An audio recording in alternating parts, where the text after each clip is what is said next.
सिंह मार रहा, बड़ी बेरहमी के साथ उसका लिंचिंग किया जा रहा कि तुम आए कैसे बादशाह के सामने।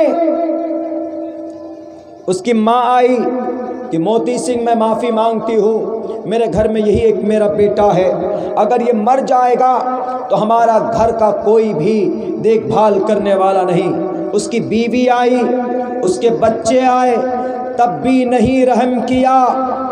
मोती सिंह कौन था? मोती सिंह एक बादशाह, राजा, महाराजा था। वो आदमी चाहे मुसलमान हो, ये चाहे हिंदू हो, कोई भी था, वो उसकी प्रजा में शामिल था, उसके वोटर में, उसके आवाम में शामिल था।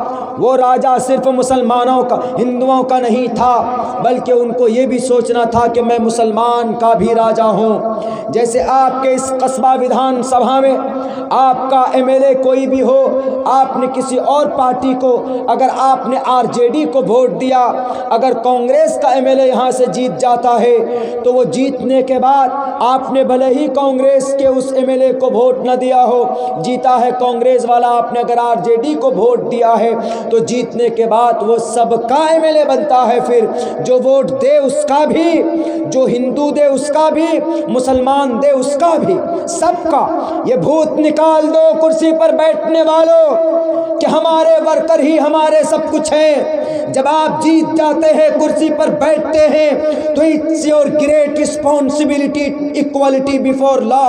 हिंदू हो कि मुसलमान हो, आरजेडी का मानने वाला हो कि कांग्रेस का मानने वाला हो, कि भारतीय जनता पार्टी का मानने वाला हो, कि मजलिस का मानने वाला हो, कि किसी भी पार्टी का मानने वाला हो, जब आप कुर्सी पर बैठ जाते हैं तो आप फिर सबके एमएलए होते हैं, सबके एमपी होते हैं। ये नहीं हम तो, वो तो बीजेपी का आदमी है उसको नहीं करेंगे, नहीं, आप संविधानिक एतबार से सबके लीडर हो गए। इसलिए भेदभाव करना बंद कीजिए। जगह जगह पर होता है, किसी पार्टी का एमएलए जीत जाता है तो दूसरी पार्टी के वर्करों को मारते हैं। 5 ही साल तक के लिए कुर्सी में बैठोगे, फिर कान पकड़कर निकाल दिए जाओगे, बाहर कर दिए जाओगे। ऐसा होता है राजनीति के अंदर। बहुत था हमारे इलाके के अंदर में लोगों को अपनी नेतागिरी के अंदर में बहुत ज़्यादा वो, लेकिन ऐसा निज़ाम कर देता है ऊपर वाला। खुद भारत की इस धरती पे कौन सोचा था कि किसी की प्रचंड बहुमत होगी, लेकिन राजनीति है जनाब। आप सोचते कुछ और हो, कुछ और जाता है। आप सोचते कुछ और है कि हमारा लीडर ये होगा, लेकिन पता चला कि कभी मशीनें बदल जाता है, कभी मशीन के अंदर इधर वोट डालते हैं तो वो पूर्णिया वाले रास्ते में चला जाता है अररिया जाने के बजाय।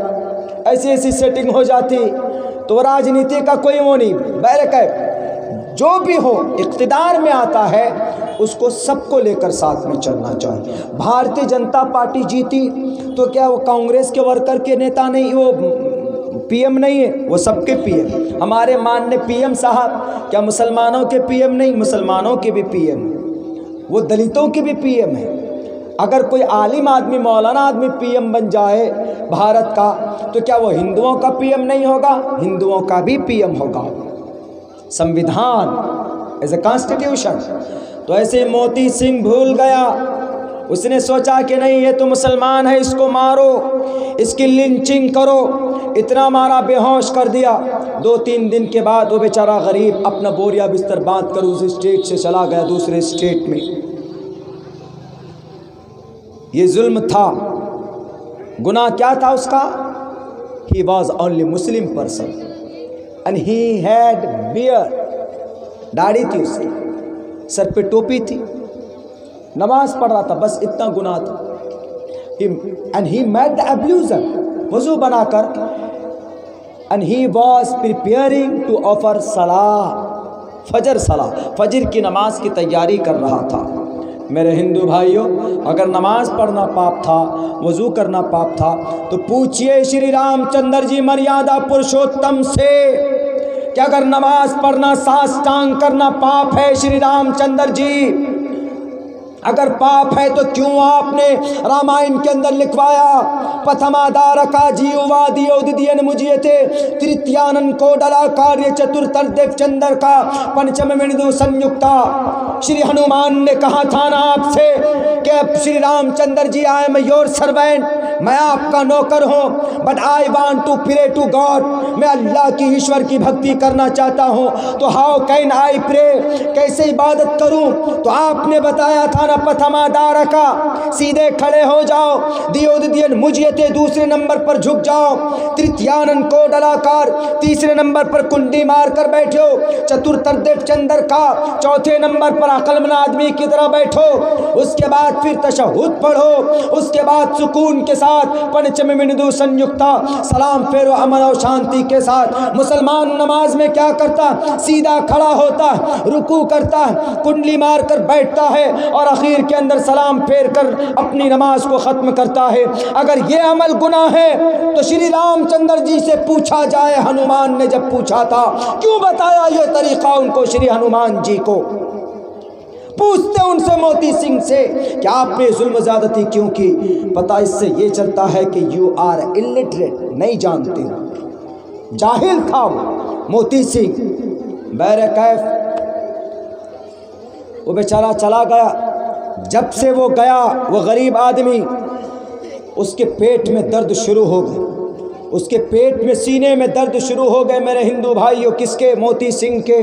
आप जब किसी गरीब पर अत्याचार करेंगे, चाहे वो हिंदू हो कि मुसलमान हो, लेकिन इतनी बात याद ज़रूर रखना कि कोई भी इंसान पहले आदमी है, पहले इंसान है, ईश्वर का, अल्लाह का पैदा किया हुआ है।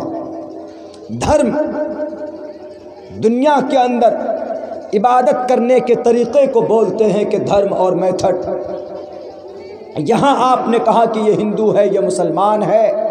आस्तिक नास्तिक दो ही होता है, अल्लाह को मानने वाला, उसके ऑर्डर को मानने वाला। कोई हिंदू नहीं होता, कोई जैन नहीं होता, कोई बौद्ध नहीं होता, बल्कि आस्तिक नास्तिक, आस्तिक मानने वाला, नास्तिक न मानने वाला। अल्लाह को और उसके अहकामात को जो मानता है उसको आस्तिक, जो नहीं मानता वो नास्तिक। नहीं है क्रिश्चियनिटीज, जैन, बौद्ध, हिंदू, मुसलमान। मुसलमान मीन्स मानना, ईमान मीन्स यकीन करना, ये यानी अल्लाह को मानना। आस्तिक को मुसलमान बोलते, नास्तिक को काफिर बोलते, दो ही जात बस।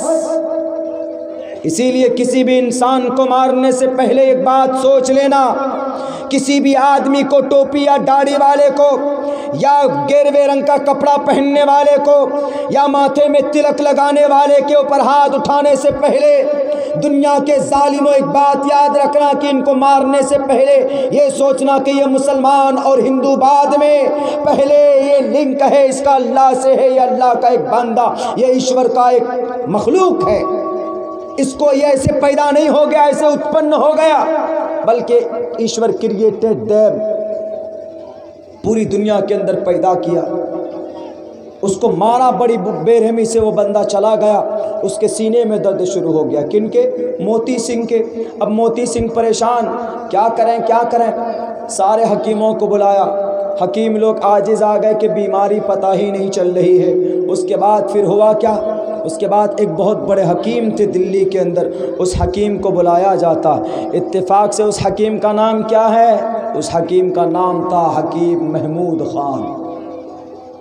हकीम महमूद ख़ान आए, टेटवा पकड़ा, उसके नस पकड़े, पल्स देखा कि पल्स बहुत धीमी, पल्स देखते ही पता लगा लिया, पल्स देखते ही पता लगा लिया कि बीमारी क्या है। लेकिन बोल दिया कि सर बीमारी बहुत बड़ी है, आप कुछ दिनों में ईश्वर के प्यारे बन जाएंगे, नहीं तो आप जल्दी से कोई ट्रीटमेंट कीजिए। कहा कि क्या इलाज है? उन्होंने कहा कि बहुत सिंपल सा इलाज है, आपने कुछ डिसीज़न लिए, उनके ऊपर आप दोबारा देखिए कि आपके क्या फ़ैसले गलत हुए। वो हकीम महमूद ख़ान, उसकी फ़ीस 1000 रुपये की थी उस वक्त, 1000 रुपये की, 1880-81 में। आज के डेट में 1 लाख रुपये फ़ीस। और उस वक्त के हकीम ऐसे होते थे कि हाथ पकड़ो तो देख के बता देते थे। आज पूर्णिया जाइए, आपके पेट में दर्द है, तो डॉक्टर देखेंगे क्या हो रहा है, जी दर्द हो रहा, अच्छा दर्द हो रहा, ठीक, पर्चा दे देंगे आपको, ब्लड टेस्ट, यूरिन टेस्ट, फलां टेस्ट, 5 तरह का टेस्ट लिखेगा, जांच। अब जाइए वहाँ उन्हीं के बताए हुए पैथोलॉजी पे जाइए, वहाँ पर जाकर पर्चा दीजिए, खून दीजिए, यूरिन दीजिए, सब कुछ दीजिए, उसके बाद बैठिए, 5,000 रुपये टेस्ट में लग जाता है। उसके बाद रिपोर्ट आएगा डॉक्टर साहब के पास, तब डॉक्टर साहब देखकर दवाई लिखेंगे, तब कहेंगे कि तुमको ये बीमारी है। तो डॉक्टर कहे कि भाई जब आप रिपोर्ट देख कर के बताएंगे तो डॉक्टर कहें कि पहले ज़माने में ऐसा नहीं होता था। पहले ज़माने में तबीब लोग, हुक्मा लोग हाथ पकड़ा देख कर बता दिया सब कुछ कि ये बीमारी है, उसको बोलते हैं तबीब, उसको बोलते हैं हकीम। बहुत ज़्यादा पैसे बर्बाद होते हैं, खाए जाते हैं पूर्णिया के अंदर। PCTC चलता है यहाँ पर डॉक्टरों के पास। ये इज्जतदार डाकू हैं, ये इज्जतदार लुटेरे, कमीशन बंधा हुआ है इन लोगों का। लाइन बाजार पूर्णिया के अंदर, इससे ज़्यादा सस्ते इलाज में दूसरे मुल्क में इधर हो जाता है, नेपाल के तरफ लोगों का। ब्लड टेस्ट में कितने 1200 रुपये लिए जाते हैं। नहीं देखा जाता है कि गरीब है कि मजदूर है, क्या है। एक पेशेंट लेकर हम पहुंचे, उसने कुछ खा लिया था, रात को 2 बजे देखा कि हाँ कुछ खा लिया है, इसको जिंदा रखने के लिए दोबारा लो 15,000 रुपये का एक इंजेक्शन। बाद में हमने पूछा कि भाई उस इंजेक्शन की कीमत क्या, उन्होंने कहा कि ओनली 33,300 3300 रुपये। रात में कितनी ली उन्होंने? 15,000, 5,000 ले लेते, 6,000 ले लेते। ये हो रहा ब्लैकमेलिंग। ये डॉक्टर नहीं, ये डाकू हैं। अब बहुत से ऐसे हैं कि जिनका जेन्युइन खर्चा है, लुटेरे हर जगह पर। दवाई के मार्केट में जाओ, वहाँ कमीशन बंधा हुआ, पैथोलॉजी में जाओ, वहाँ कमीशन बंधा हुआ, डॉक्टर के पास जाएं, वहाँ पर कमीशन बंधा हुआ।